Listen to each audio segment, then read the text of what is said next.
Israel বা ইহুদি বা ব্রাহ্মণ্যবাদী যে দুইটা জাতির কথা আল্লাহ বললো যারা মুসলমানদের সাথে সবচেয়ে বেশি শত্রুতা করবে, লজিকটা কি? লজিকটা হচ্ছে সুপারিয়রিটি থিওরি।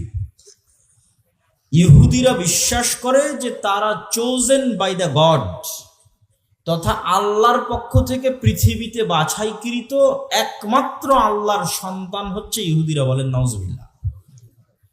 এই জন্য কেউ ধর্ম চেঞ্জ করে ইহুদি হতে পারবে না, জন্মগত ইহুদি হতে হবে।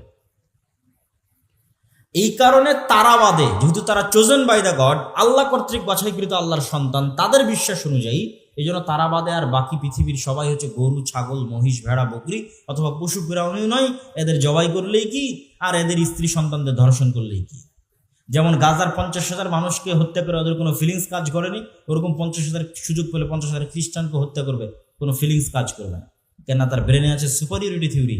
সে তার রব কর্তৃক বা আল্লাহ কর্তৃক বাছাইকৃত পৃথিবীর একমাত্র সন্তান, বাকি সব গোলাম।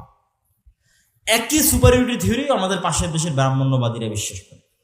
এরা বিশ্বাস করে কি, যে আমরা তাদের বিশ্বাস অনুযায়ী আমরা ভগবানের মাথা থেকে তৈরি হয়েছি।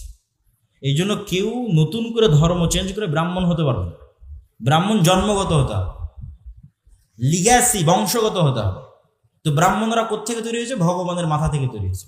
আর বাকি ক্ষুদ্র, তারপরে হচ্ছে কি বলার, বৈশ্য, ক্ষত্রিয়, যত ওদের যে জাত পাতের যে ভেদ আছে, নিম্ন শ্রেণীর হিন্দু যারা আছে, বলি দেওয়া লাগলে ওদের ছেলে মেয়েকে বলি দাও, যা করা লাগবে সব ওদের, কাজ করবে ওরা, খাটবে ওরা, ব্রাহ্মণরা বসে থেকে খাবে, বাকি সব গোলাম। এটাই কিন্তু হিন্দু কালচার। এবং এই কারণেই কিন্তু বাংলাদেশের মুসলমানেরা এত বেশি মুসলমান হয়েছে। কেন? বাংলাদেশের মুসলমানেরা বেশিরভাগ নিম্ন বর্ণের হিন্দু ছিল।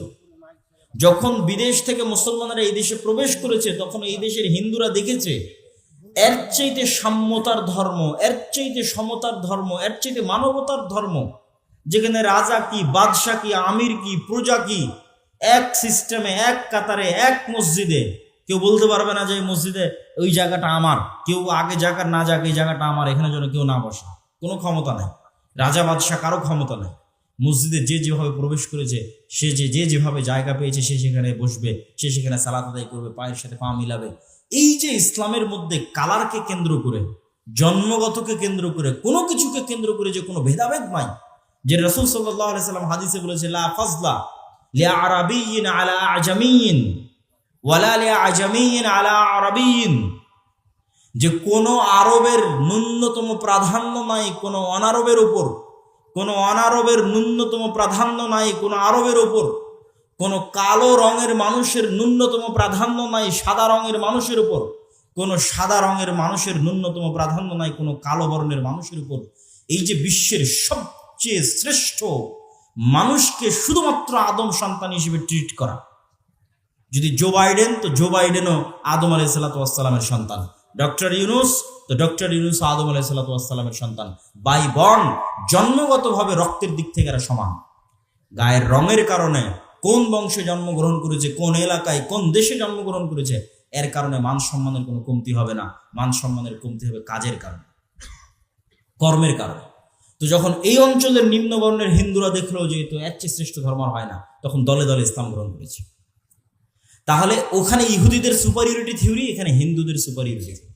ব্রাহ্মণ্যবাদী হিন্দু আর জায়নিস্ট ইহুদি, এরা হচ্ছে সুপারিয়রিটি থিওরিতে বিশ্বাস করে। এরা বাদে, যেমন ব্রাহ্মণ্যবাদী হিন্দুরা মুখে বলুক আর না বলুক, তারা কি মনে করে? তারা মুসলমানদের মনে করে লেচ্ছ, জবন, অস্পৃশ্য। অস্পৃশ্য মানে যাকে টাচ করাও যায় না, এতটা অপবিত্র। শেখ মুজিবুর রহমান তার আত্মজীবনীতে লিখেছে, সে তার এক হিন্দু বন্ধুর বাড়িতে বেড়াতে গেছিল, এই কারণে ওর মা ওর খালারা মিলে ওই বাড়ি 7 বার করে ধুয়েছে, কেননা মুসলমান প্রবেশ করেছে ওই বাড়িতে। অস্পৃশ্য, যাকে স্পর্শ পর্যন্ত করা যায় না। এই সুপারিয়রিটি থিওরির কারণে আজকে তাদের এত অহংকার। এই জন্য মুসলমানদেরকে তারা পশু প্রাণী মনে করে না। আজকে গাজায় যা দেখছেন, এরকম অবস্থা যে বাংলাদেশে হবে না তার কোনো গ্যারেন্টি নেই। বাংলাদেশের ভাগ্য ভালো যে 24 জুলাইয়ের যে আন্দোলন, সেটার কারণে হয়তো বাংলাদেশের ওই ভাগ্য বরণ করা, গাজার ভাগ্য বরণ করা হয়তো আর 10, 15, 20 বছর, 50 বছর হয়তো পিছিয়ে গেছে।